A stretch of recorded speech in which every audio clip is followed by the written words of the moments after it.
we decided to turn our kid playhouse into a chicken coop. We cut a hole in the roof and put some hinges on it, and then we put nesting boxes in the inside.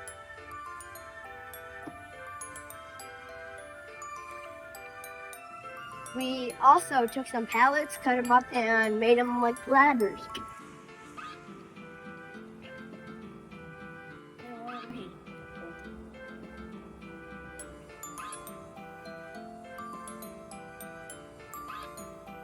Lastly, we put a roosting bar right there.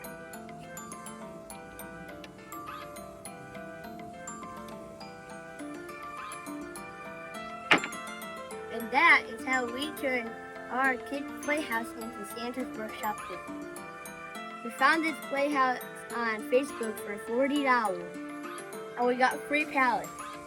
We spent $5 on Hinges, so this is our $45 treat. Good.